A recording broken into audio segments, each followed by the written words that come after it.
As an Indian, when you think about the knowledge and art as a humanized form, what do you see in the depths of your imagination? How does it look as a well-formed human structure?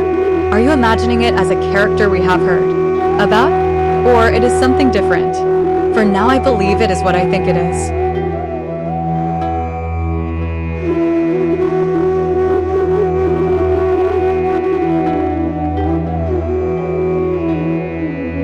As a fellow Indian, when earlier I told you to imagine a humanized structure of knowledge, I believe you imagined a beautiful young woman wearing white sari and gold ornaments, sitting on a white lotus with a swan on nearby as a mount.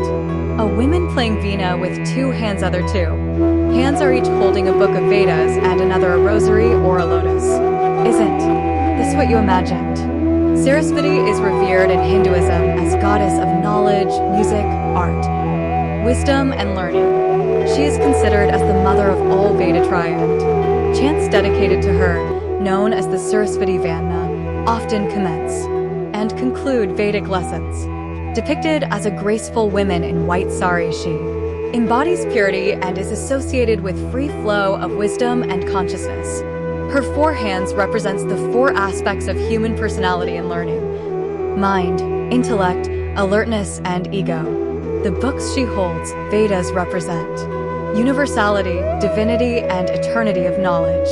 The rosary signifies concentration, meditation, and contemplation, essentials for acquiring of knowledge. The swan, her vehicle, denotes wisdom and ability to distinguish between right and wrong, good and evil, as swan is believed to be able to distinguish between water and milk and drinking mills from the pot remaining water only in it.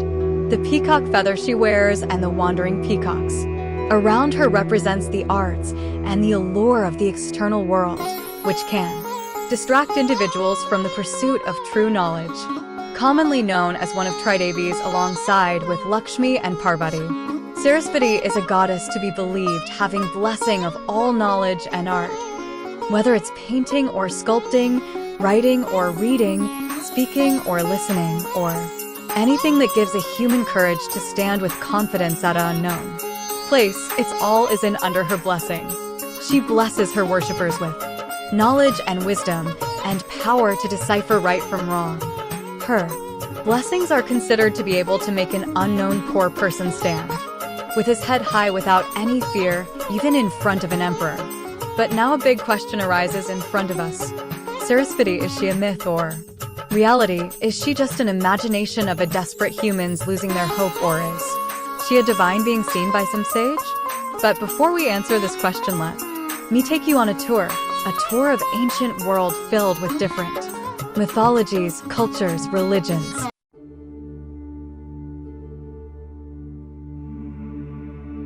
Our first destination is Greece. Here we meet Athena, one of the most prominent gods in Greek mythology. She is associated with wisdom, arts, warfare, and crafts. Athena embodies intelligence, rational thoughts, and strategic warfare. She doesn't represent brute force, but the power of calm brain and accumulated knowledge in every situation of life. She is goddess of weaving, pottery, and all other crafts.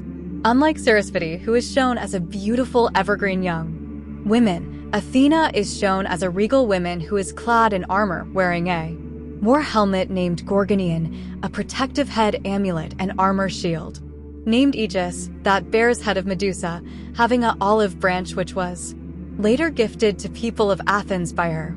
She is also associated with Owl, who represents wisdom. She is also known as the protector of heroes like Odyssey, Perseus, Heracles. She is also known as the patroness deity of Athens, a city named after her following victory over Poseidon in a contest to determine the city's protector. She is also known for her diplomacy. Athena often resolves disputes among gods and mortals. Athena, as one of the 12 Olympian gods, is regarded as a symbol of intelligence, wisdom, and strategic thinking. Athena is depicted as a strong and wise goddess, known for her rationality, strategic warfare skills, and her keen ability to provide guidance and counsel. She played a very significant role in many mythological stories, including the Trojan War, where she supported the Greeks and aided the heroes like Odysseus and Perseus. In addition to her role as a goddess of wisdom and battle strategy, Athena is also associated with various aspects of human civilization. She is credited with the creation of olive tree symbolizing peace, prosperity, and fertility. Athena's image of wearing helmet and holding shield represents her protective nature and dedication to justice. Even in modern culture of Greece, she is a symbol of wisdom, justice, and strategy in literature and media. She is so important and venerable that she has cities, university, seals, and other things inspired by her. She might be a little different from Saraswati, but her role is almost the same. Shall we see our next destination?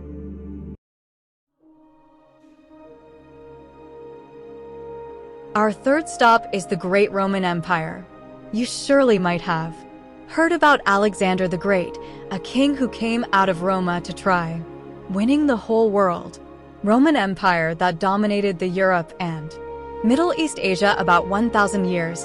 They also had their own belief system, their own mythology, their own deities.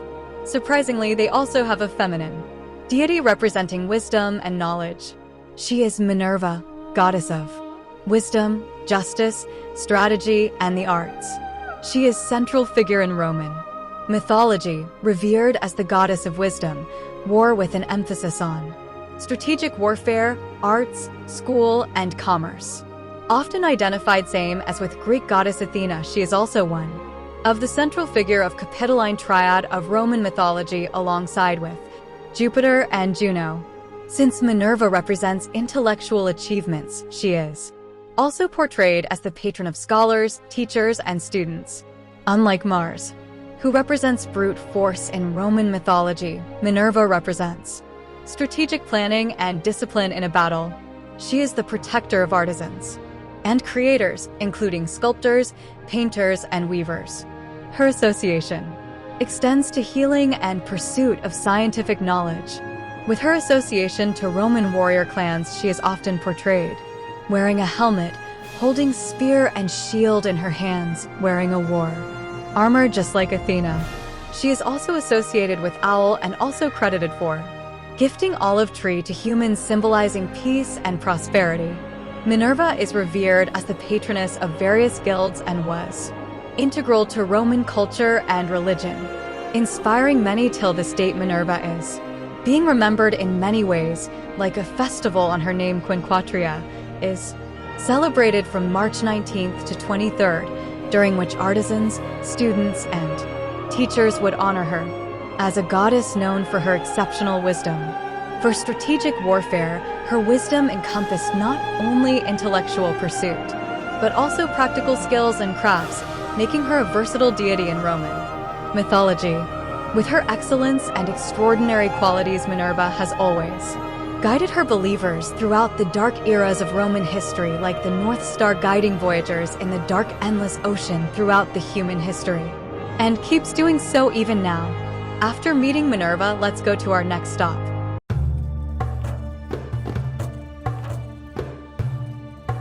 Egypt, known for its pyramids, is also accepted as one of the oldest civilizations of human history, although rapid invasions might have destroyed the main civilization, but still its remaining marks of this glorific civilization and its standing structures still fascinate the whole world. Its beautiful and enchanting stories of Mother Nile and the association of those stories with Pharaoh still amaze the excavators with the discovery of mummies and unmeasurable wealth of tombs. As Egyptians were known to have their own gods, we find a feminine deity in their lost mythology governing knowledge and wisdom. Seshat, goddess of wisdom, knowledge, and writing. She is also credited with the invention of writing and alphabet. Seshat means she who scrivens or she who writes. Her name derives from Egyptian verb seshat, means to write. Seshat appears as a woman wearing leopard skin dress, which is a symbol of priesthood and ritual purity. Her headdress features a seven-pointed star or a rosette, often crowned by a pair of upturned horns or a crescent shape. This emblem represents her divine role in recording events, her connection to the stars, and her celestial knowledge. She is also often seen holding a palm rib with notches, symbolizing the recording of time or years. She is always depicted with writing tools like a reed stylus or papyrus scrolls. In multiple stories engraved on pyramids, Seshat is also associated, or believed to be involved with a ritual called stretching the cord, a ceremonial act that ensures the precise orientation of temples and other significant structures, associated with different aspects of knowledge essential for human civilization like writing and records, mathematics and architecture, learning and information, calendar and timekeeping. Seshat stands as another female divine being representing knowledge. Is this also a coincidence? Now let's come back to Asia again after our world tour and meet our final deity.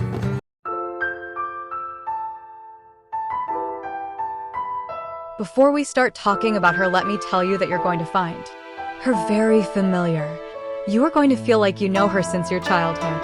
Benzaiten is a prominent figure in Shinto religion, which is an ancient religion of Japan way before Buddhism was rooted in Japan.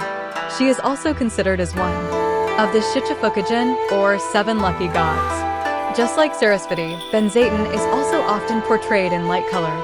Traditional Japanese kimono with intricate patterns of water, waves, or lotus flower. Unlike Saraswati's Veena, she plays biwa, a traditional Japanese lute. Just like Saraswati's rosary, she hauls a wish-granting gem named Hoju. She mounts a water dragon symbolizing her mastery over nature and her pure, divine strength. She is also associated with water serpents that are considered sacred and lucky in Shinto religion. Benzaiten represents everything that can't be contained in one place that keeps flowing. Be it water, be it music, be it knowledge, be it eloquence. Every symbol associated with her represents the flow of life, knowledge, and everything. Benzaiten's shrines are often located near water, bodies like lake, river, ocean, springs, and so, symbolizing her purity and divinity and her connection to life, sustaining properties. In some depictions, she is shown with 8 arms, each holding different objects, symbolizing her diverse blessings and attributes. Accepted as a deity of knowledge, wisdom, and water, Benzaiten holds a significant influence and place in both Shinto religion and Buddhism religion. She is considered as the protector and supporter of those who seeks her guidance. She is also known as the guardian deity of scholars and of those who seeks light of knowledge and wisdom. After all this discussion about deities governing knowledge and wisdom, there are 2 questions arise. First is coming from an era where women were described as someone not meant to cross her house's main gate, were they really never meant to be educated? If yes, then why almost every religion has a female deity governing knowledge and wisdom, art and craft, strategy and tactics? Second, if there are only myths and imaginations about deities, if they really are characters created by human brains, only give false hopes to desperate and hopeless society to keep living, then why we find some similarities in them? Around the world, despite era, time, oceans, and lands? Answers are up to you to decide.